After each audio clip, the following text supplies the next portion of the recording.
الحمد لله رب العالمين على كل حال ما كان أما بعد فأعوذ بالله السميع العليم من الشيطان الرجيم بسم الله الرحمن الرحيم وقل الحمد لله الذي لم يتخذ ولدا ولم يكن له شريك في الملك ولم يكن له ولي من الذل وكبره تكبيرا۔ اسلام کے اندر سب سے جو بڑا وظیفہ ہے وہ بیان کرنا چاہتا ہوں۔ اس سے بڑا کوئی وظیفہ نہیں۔ جو اس وظیفے کو پڑھتا ہے نہ اس کو چھلے کی ضرورت پڑتی ہے، نہ اس کو کڑے کی ضرورت پڑتی ہے، نہ اس کو دھاگے کی ضرورت پڑتی ہے، نہ اس کو کوٹھی بنا کر اس کے اوپر ہانڈی رکھنے کی ضرورت پڑتی ہے، نہ اس کو اپنی گاڑی کے نیچے جوتا باندھنے کی ضرورت پڑتی ہے، نہ اس کو کالی ٹاکی باندھنے کی ضرورت پڑتی ہے۔ اللہ تعالیٰ نے اس وظیفے کے اندر زندگی کا سارا نور رکھ دیا ہے اور سارے شر ختم کر دیے ہیں۔ اور وظیفہ وہ ہے کون سا؟ سبحان اللہ والحمد للہ ولا الہ الا اللہ واللہ اکبر، یہ 4 کلمے ہیں۔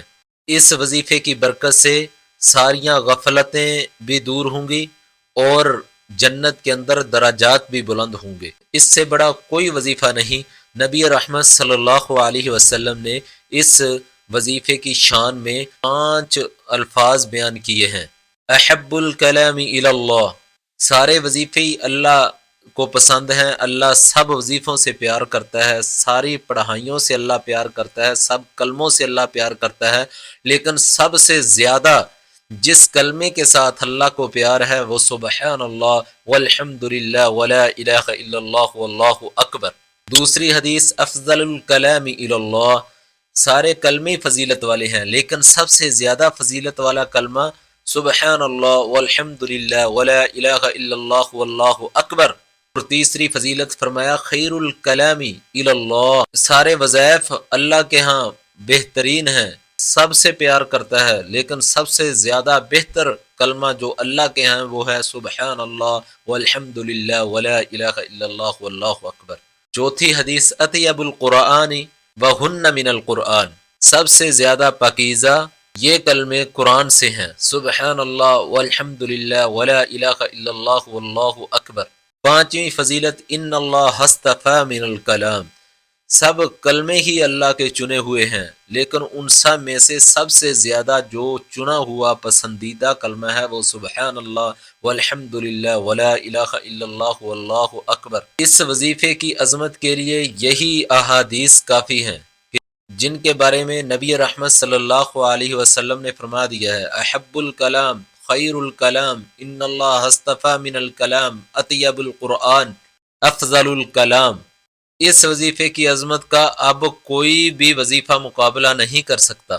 محترم بھائیو، اگر یہ وظیفہ اتنا پیارا ہے اللہ کے ہاں تو جو اس کو پڑھتا ہے وہ اللہ کو کتنا پسند ہوگا، اللہ اس سے کتنی محبت کرتا ہے، کتنا پیار کرتا ہے، ذرا سوچیں۔ زندگی کے شر کو ختم کرنے کے لیے یہ وظیفہ کافی ہے۔ اللہ اس وظیفے کی برکت سے دونوں جہانوں کے خزانے عطا کر دیتے ہیں۔ نبی رحمت صلی اللہ علیہ وسلم نے فرمایا، صحیح المسلم کے اندر حدیث ہے، احب الی مما طلعت علیہ الشمس، زمین اور زمین کے اندر جتنے بھی خزانے ہیں سب سے بڑھ کر میں اس وظیفے والے خزانے سے پیار کرتا ہوں۔ اس کی حیثیت، اس کی عظمت کا اندازہ اس بات سے لگا لیں کہ نبی صلی اللہ علیہ وسلم کے ہاں سب سے بڑا خزانہ یہ وظیفہ ہے سبحان اللہ والحمد للہ ولا الہ الا اللہ واللہ اکبر۔ اور اس وظیفے کی جامعیت چیک کریں، حیثیت چیک کریں۔ نبی رحمت صلی اللہ علیہ وسلم کے پاس ایک دیہاتی آیا، آ کر کہتا ہے یا رسول اللہ مجھے زیادہ دعائیں نہیں آتی، نماز مجھے یاد نہیں ہوتی، میرے منہ پہ نہیں چڑھتی، قرآن مجھے یاد نہیں، مجھے کوئی ایسا کلمہ بتائیں جو میں نماز کے اندر پڑھوں اور ساری کسریں پوری ہو جائیں، ساری کمیاں پوری ہو جائیں، ساری غفلتیں پوری ہو جائیں۔ نبی صلی اللہ علیہ وسلم نے فرمایا یہ وظیفہ پڑھ لیا کر، سبحان اللہ والحمد للہ ولا الہ الا اللہ واللہ اکبر، اللہ ساریاں کمیاں اس وظیفے کی برکت سے پوریاں فرما دے گا۔ سبحان اللہ۔ آپ سنتے رہتے ہیں سیدہ فاطمہ الزہرا رضی اللہ تعالی عنہا ایک مرتبہ اللہ کے رسول کے پاس آئیں، اللہ کے نبی غلام تقسیم کر رہے تھے، کہنے لگیں میں تھک جاتی ہوں کام کر کر کے، ابو جی مجھے بھی ایک خادم دے دیں تاکہ میرے لیے سہارا بن جائے۔ نبی رحمت صلی اللہ علیہ وسلم نے فرمایا بیٹا آپ کو یہ خادم نہیں ملے گا کیونکہ یہ اصحاب صفا کا حق ہے، جو دین کے طالب علم ہیں، جو مدرسے کے اندر جامعہ محمدیہ یونیورسٹی میں پڑھتے ہیں، یہ ان کا حق ہے۔ تو نبی صلی اللہ علیہ وسلم نے سیدہ فاطمہ کو کہا بیٹا کیا میں آپ کو اس سے بھی بہتر خزانہ نہ دوں، اس سے بھی بہتر وظیفہ نہ دوں، اس سے بہتر مال نہ دوں؟ تو سیدہ فاطمہ عرض کرنے لگی یا رسول اللہ کیوں نہیں؟ تو اللہ کے رسول نے فرمایا اے بیٹی فاطمہ جب تو تھک جائے سونے لگے، سونے سے پہلے یہ 33 مرتبہ سبحان اللہ پڑھ لیا کر، 33 مرتبہ الحمدللہ پڑھ لیا کر۔ ایک حدیث مسند احمد کے اندر آتی ہے، نبی رحمت صلی اللہ علیہ وسلم کے پاس سیدہ ام سلیم رضی اللہ تعالی عنہ آتی ہیں، عرض کرتی ہیں یا رسول اللہ مجھے کوئی ایسا کلمہ بتائیں جو میں دعا سے پہلے پڑھ لیا کروں تو میری دعا رد نہ کی جائے، میری دعا قبول ہو جائے۔ نبی صلی اللہ علیہ وسلم نے فرمایا اے ام سلیم تو سبحی عشرہ و کبری عشرہ و احمدی عشرہ، 10 مرتبہ سبحان اللہ پڑھ لیا کر، 10 مرتبہ الحمدللہ پڑھ لیا کر، 10 مرتبہ اللہ اکبر پڑھ لیا کر۔ پھر جو بھی دعا کرے گی اللہ آگے سے فرماتا ہے ثم یقول نعم میں حاضر ہوں، پھر جو بھی تو دعا کرے گی وہ رد نہیں ہوگی، اللہ قبول فرماتا ہے۔ اللہ اس کلمے کی برکت سے دعا کو ضرور قبول فرمائے گا۔ اس وظیفے کی اتنی زیادہ فضیلت ہے، سیدہ ام ہانی اللہ کے نبی کی چچا زاد بہن آئی، آ کر عرض کرنے لگی یا رسول اللہ میں بوڑھی ہو چکی ہوں، میں جو جوانی کے اندر جس طرح رب کی عبادت کی جاتی ہے اس طرح نہیں کر سکتی، پہلے جیسا ماحول نہیں رہا، پہلے جیسی بات نہیں رہی، پنجابی چاہتے نے پہلے آلیاں گلاں نہیں رہیاں، مجھے کوئی ایسا کلمہ بتائیں جو بیٹھی بیٹھی میں پڑھ لیا کروں جس کلمے کی برکت سے اللہ ساریاں کمیاں دور فرما دے۔ تو اللہ کے نبی فرماتے ہیں یہ کلمے پڑھ لیا کر 100 مرتبہ سبحان اللہ والحمدللہ ولا الہ الا اللہ واللہ اکبر۔ اللہ کے نبی فرماتے ہیں سیدنا اسماعیل کی لڑی سے 100 غلام آزاد کرنے کے برابر اللہ ثواب عطا کرے گا۔ اس کلمے کی برکت سے جو انسان یہ 100 مرتبہ پڑھتا ہے اس کو 100 گھوڑے جہاد میں وقف کرنے کے برابر اللہ ثواب عطا کرتا ہے، سبحان اللہ۔ جو بندہ یہ 100 مرتبہ پڑھتا ہے اس کو 100 اونٹ صدقہ کرنے کے برابر اجر و ثواب ملتا ہے۔ پھر نبی صلی اللہ علیہ وسلم نے فرمایا اے میری بہن ام ہانی تو 100 مرتبہ پڑھ لیا کر، اللہ زمین سے لے کر آسمان تک تیرے لیے ساری فضا خزانے سے بھر دے گا، ساری فضا نور سے بھر دے گا، ساری فضا اللہ اجر و ثواب سے بھر دے گا، سبحان اللہ۔ اتنی عظمت، اتنا اجر و ثواب اس وظیفے کے پڑھنے کا ہے، اتنا بڑا وظیفہ ہے۔ نبی رحمت صلی اللہ علیہ وسلم ایک مرتبہ صحابہ کے ساتھ جا رہے ہیں، رستے میں ایک خشک درخت آیا، اللہ کے نبی نے اپنا عصا اس درخت کو مارا، اس کے پتے سارے جھڑ گئے، زمین پر گر گئے۔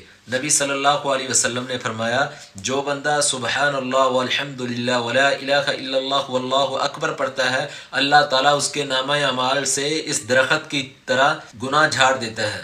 اللہ کے نبی نے فرمایا مقدمات منجیات وہن الباقیات الصالحات، یہ کلمہ سبحان اللہ والحمدللہ ولا الہ الا اللہ واللہ اکبر جہنم سے آزادی دلاتا ہے اور جنت میں پڑھنے والے کو داخل کر دیتا ہے۔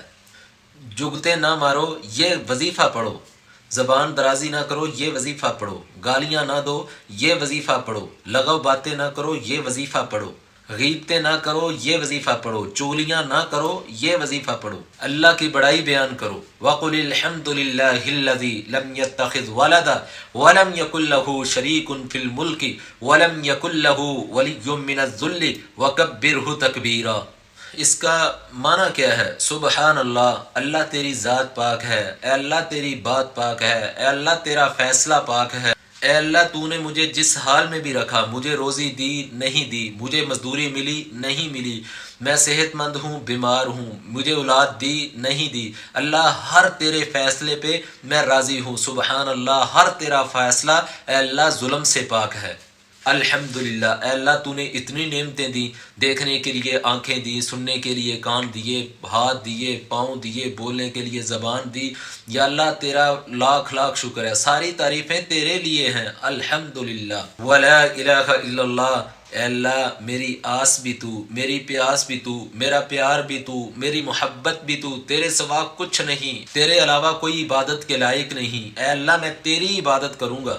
اللہ اکبر، اللہ تیری ذات بڑی ہے، تیری بات بڑی ہے، تیرا فیصلہ بڑا ہے، تیری شریعت بڑی ہے۔ انسان اقرار کرتا ہے، جو انسان اللہ اکبر کی آواز سن کر بھی نماز کے لیے مسجد میں نہیں جاتا، نماز نہیں پڑھتا، وہ رب کو بڑا نہیں مانتا، وہ اپنے کام کو بڑا مانتا ہے، اپنی دکان کو بڑا مانتا ہے، وہ اپنے کاروبار کو بڑا مانتا ہے، وہ اپنی زمین کو بڑا مانتا ہے، وہ اپنی مجلس کو بڑا مانتا ہے۔ اللہ اکبر، اللہ سب سے بڑا ہے۔ اللہ کو سب سے بڑا اس نے مانا جس نے رب کا کہنا مانا، جس نے رب کی فرما برداری کی، رب کی اطاعت کی۔ ابو موسیٰ غازی بن قریفہ الریاض کے اندر بہت بڑے محدث ہیں، وہ فرماتے ہیں شیخ ابن باز رحمہ اللہ، اللہ ان کی قبر پر کروڑوں رحمتیں برسائے، وہ آنکھوں سے نبینے تھے اور ان کی شخصیت کے اندر بہت بڑی جلالت تھی اور ان کے علم میں بھی بڑی برکت تھی، بہت بڑے مفتی اعظم تھے، ان کی موجودگی میں کسی عالم کو جرت نہیں ہوتی تھی گفتگو کرنے کی، ان کے سامنے کوئی گفتگو نہیں کر سکتا تھا، اتنے باروب شخص تھے، ان کے چہرے کے اندر اتنا جلال تھا۔ وجہ بیان کرتے ہیں، وجہ کیا تھی کہ وہ تنہائی میں یہ کلمے پڑھا کرتے تھے، سبحان اللہ والحمد للہ ولا الہ الا اللہ واللہ اکبر۔ سفر میں، حضر میں، ہر وقت وہ یہ کلمے کثرت سے پڑھتے تھے، ان کو یہ نور ملا تھا، اس کلمے کا نور ان کو ملا تھا، ہم آنکھوں والے ہو کر بھی ہم کو یہ نور نہیں ملا۔ یہ شر کا علاج ہے، یہ ڈپریشن کا علاج ہے، یہ پریشانیوں کا علاج ہے، یہ دکھوں کا علاج ہے۔ اس کلمے کے اندر اللہ کی محبت ہے، اللہ کا پیار ہے۔ اللہ ہمیں زیادہ سے زیادہ پڑھنے کی توفیق عطا فرمائے، اللہ آپ سب کو خوش رکھے۔ جزاک اللہ۔